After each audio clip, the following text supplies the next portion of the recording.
হ্যাঁ, আরামসে চলে যেতে পারবো, কি সুন্দর। হ্যাঁ, রাস্তা এখন একদম ভালো আছে। ওরা ভোর 5টা 5:30টায় বেরোবে বললো। হ্যাঁ, তাহলে হ্যাঁ, আর এখানে এসে তুই তো এমনিতেই 4টার সময় ওঠো, কোনো ব্যাপার না। আর এখানে এসে পৌঁছাবে বললো 7টা 7:30টায়। ড্রাইভার নিয়ে আসবে? না না, বাজু তো নিজেই লং ড্রাইভ করে, সে তো কবে থেকেই। নিজে ড্রাইভ করাই ভালো, এই ড্রাইভার রাখা না ভীষণ ঝামেলা। নিজে ড্রাইভ করলে আয়ত্তে। হ্যালো বন্ধুরা, কেমন আছো তোমরা?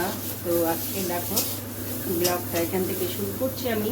তো আজকের এই যে এখানে এখন ব্রেকফাস্ট তৈরি করছি আমার কর্তার জন্য। এই যে এখন এখানে আমি যে ভাত ছিল কালকে, তো সেটাকে আমি একটুখানি আলু দিয়ে একটুখানি ভাজা ভাজা করে নিলাম, ভাত ভাজা যেটাকে বলে, ওটা করে দিয়েছি। তারপরে ফুলকপি একটুখানি সাঁতলিয়ে, একটু নুন হলুদ দিয়ে সাঁতলিয়ে নিয়ে সেটা দিয়ে দিব। আর এদিকে বসাচ্ছি হচ্ছে পটল ভাজা আর একটু মূলো ভাজা করে দিব, ব্যাস ওর ব্রেকফাস্ট হয়ে যাবে। তো আজকে ব্রেকফাস্ট এইটা করবো। আর আজকে যেহেতু শনিবার নিরামিষ আমাদের, তাই জন্য নিরামিষ রান্না মোটামুটি। আমার তো আজকে উপোস হনুমানজির, বজরংবলী, তো সেই জন্য আজকে আমি তো খাবো না অন্য। তো রান্না মোটামুটি আছেই, কালকে শুক্তো করেছিলাম, তারপরে এই পটলের ডালনা আছে, মোটামুটি হয়ে যাবে ওর। আর আমি ওই দুধ রুটি কলা দিয়ে খেয়ে নিব, ব্যাস হয়ে যাবে। আর এই আজকের এই করলাম, এই দিয়ে শুরু হলো আজকের। তারপরে দেখি এখন, তারপরে আর যদি কিছু ইচ্ছে করে তো করব, না হলে থাকবে। আর কি করব, নাও করতে পারি কিছু, দুজনের জন্য তো আর কি করব বলো। তো চলো তাহলে যাই, আমি ব্রেকফাস্টটা ওকে দিয়ে আসি গিয়ে। হ্যাঁ, তারপরে এসে তোমাদের সঙ্গে কথা বলছি। পার্টি পর নিজে টিপতে লাগে আমি গোড়ালি দিয়ে। তবে তোমার কাকু একটা কথা বলে, গলায় ব্যথা হলে গলায় টিপে দিবে। সেদিনকে একজন একটা কথা বলেছে, তুমি বললেই এক্ষুনি ইয়ে করবে, খেপে যাবে, যে ব্রাহ্মণের মেয়ে কায়স্থ সংসারে পড়লে তার উন্নতি হয়, আর কায়স্থর এই ব্রাহ্মণের মেয়ে যদি ব্রাহ্মণের মেয়ে কায়স্থ সংসার, আর কায়স্থর মেয়ে যদি ব্রাহ্মণের সংসারে ওঠে তার নাকি অবনতি হয়। কয় বছর দিয়েছে মাম্পি? আমাদের 27 বছর বোধহয় হলো। তাহলে শয়তান ছেলে।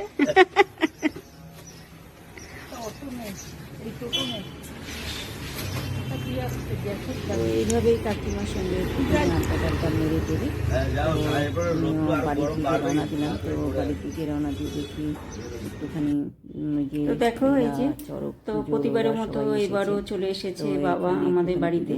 তো এই দেখো সবাই পুজো করতে ওই চাল ডাল সব দেয়, তেল সিঁদুরে সব খাওয়াতে হয় আর কি।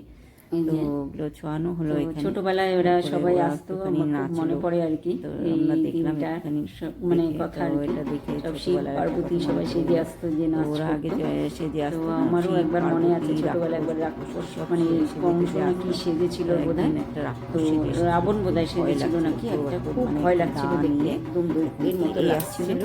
আমি দেখে প্রচন্ড ভয় পেয়ে গেছিলাম, ভয়ে মানে আমার জ্বরই চলে এসেছিল ওটা দেখে। মনে পড়ে ছোটবেলার কথা।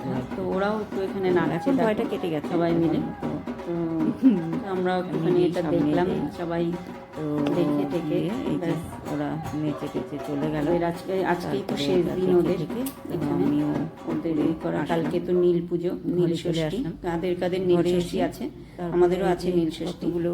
মানে পাট শাক এনেছিল, তো ওই পাট শাকগুলো বাছতে বসলাম। দেখো কতগুলো পাট শাক নিয়ে এসেছে, তো ওগুলো এখন বাছতে হবে। সংক্রান্তির দিন আমাদের মানে পাট শাক খেতে হয়। তো কাদের কাদের এই নিয়মটা আছে আর কি, আমাকে জানিও কমেন্ট করে একটুখানি। তো এই পাট শাকগুলো বেছে নিয়ে তারপরে খেয়ে নিব।